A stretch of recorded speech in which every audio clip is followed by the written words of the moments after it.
Author is funded by the Pacific Northwest Writers Association, supporting writers from pen to publication since 1955. To learn more about the PNWA and their yearly conference, please go to pnwa.org.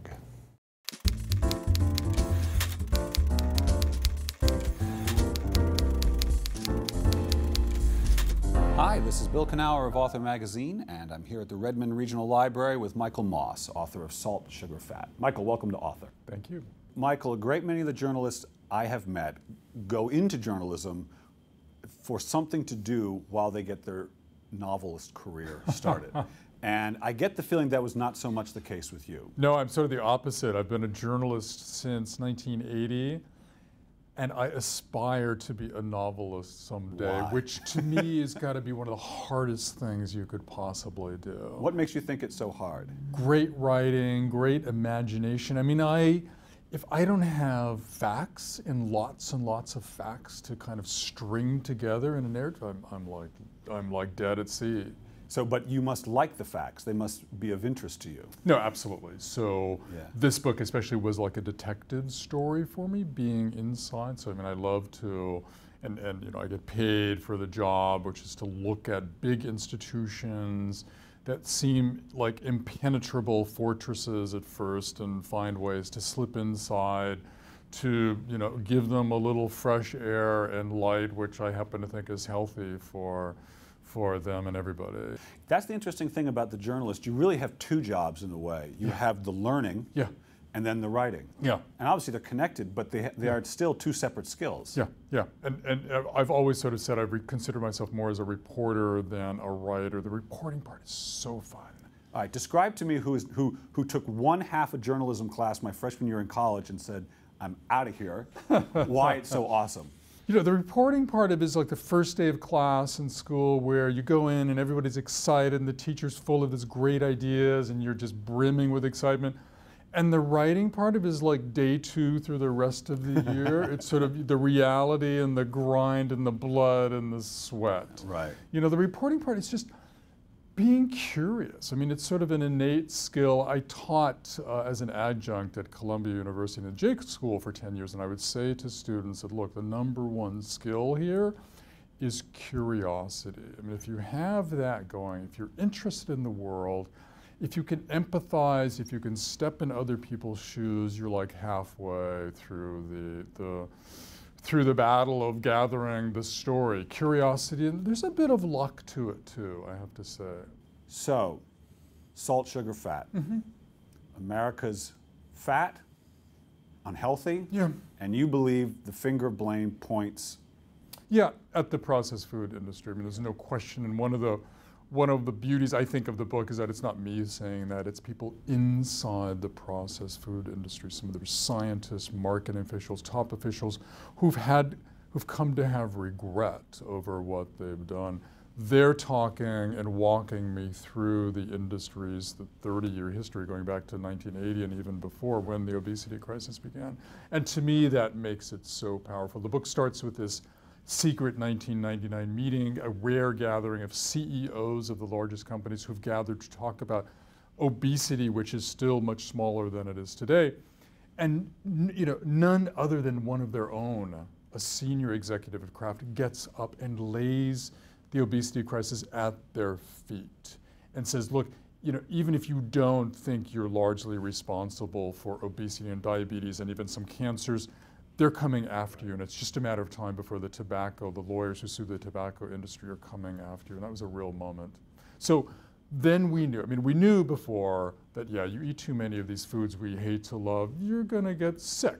But now we knew that they've known acutely for years and years and years, even as they continue heaping in more salt, sugar, fat into their products.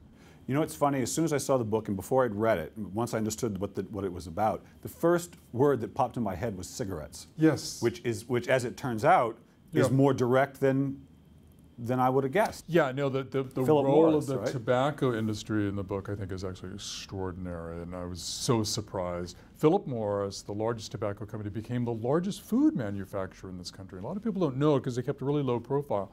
They bought General Foods and then Kraft, and owned them through the 80s and the 90s. And initially, they did what you would expect of a tobacco company. They coaxed and pushed them to sell more product in all the ways you can imagine, and I document that in the book. But starting in the early 2000s, Philip Morris has come under pressure on nicotine. It becomes the first tobacco company to embrace government regulation. When it did that, it turned to its food division and said, guys, you know, excuse me, but you're going to have as great, if not a greater problem with salt, sugar, fat, obesity as we are with nicotine. And they began they began coaxing their food division to do something to ease their own dependence. Right. But dependence is the right word. Yeah. Take out the salt, the sugar, and the fat of a lot of these foods, and what are you left with? Well, it's almost a bit of an emperor has no clothes issue, and I wanted to see that firsthand, so I got Kellogg, Kraft, Campbell's Soup, but especially Kellogg to bring me into the research development agencies and departments, prepare for me versions of their icons without salt, and it was the most god-awful thing you imagine. We sat down to taste, and it was unbelievable. Okay, so I'm going to play devil's advocate. Of course. There's a thing called free will. Yes. I've got it. Yeah. I know for a fact I've got it. Yeah. I have to pick it up and put it in my mouth just like Yeah. I have to put that cigarette in my mouth. Yeah. You have kids? I do indeed. I have two boys, 8 and 13. They are walking bliss points. You go into the grocery store with kids, it's all over because you hit the door, and both the grocer and the grocery manufacturers are doing everything they can to get you to make spontaneous decisions. They're getting those kids to direct you to, of course, so you go to the cereal aisle. The most loaded products are at either your eye level or their eye level. It's really, really difficult. It's not a level playing field. Mayor Bloomberg, New York City, has gotten a lot of heat for just trying to pull back on the huge sodas, being accused of a nanny state. But people don't realize, I mean, he's up against the millions and millions of dollars of marketing by the soda industry. So this is the first book you've written in a long time. It's your second book. Yes. It's the first book you've written since winning the Pulitzer back in 2010, Yes. was it? Yes. So how was it? What did you think? This is a big project? It's a big project. It took 3 years. It was scary. What was the scariest part? Just, you know, there are deadlines in books. And I had this conception, if you're writing a book, you could just put everything in it you wanted to. But one of the scariest things was that, we call them exit ramps. If you write a clunky sentence in a book that turns people off, boom, they can be out of there just like a news story, and that was really scary to me. The notion that I had to write 160,000 words, and all of them had to be pretty decent and strung together. And we also wanted to have a really strong narrative in a book, and narrative arcs that would carry the reader forward. But the notion that I could write one clunker and exit the reader was... You got like a gun to your head. was just sheer terror. But you did it. Yeah, I did it. But you did it, and it's kind of, it must have been, you know, you're one guy. Now, you've got a great reputation at this point. You come from New York Times and all that, but still it's kind of a David and Goliath thing. I mean, if ever there's a Goliath, Philip Morris, Kraft, General Mills. How did you handle that? You're just yourself. Well, you know, being curious, being open. I have a reputation with those companies as somebody who can give them a fair shake. Did it help coming from the Wall Street Journal? Maybe a bit, although that goes back. I mean, I think what helps is I send my calling card of the stories that I write. I have them linked on my email. And when I approach somebody for an interview, I will send them what I've written. Because to me, I'm proud of that. And I don't want them to listen to what I'm saying. I want them to look at what I've done in the past. And I think that helped a lot. So, Michael, I'd like you to finish this sentence for me. If journalism and writing in general has taught me anything, it's taught me what?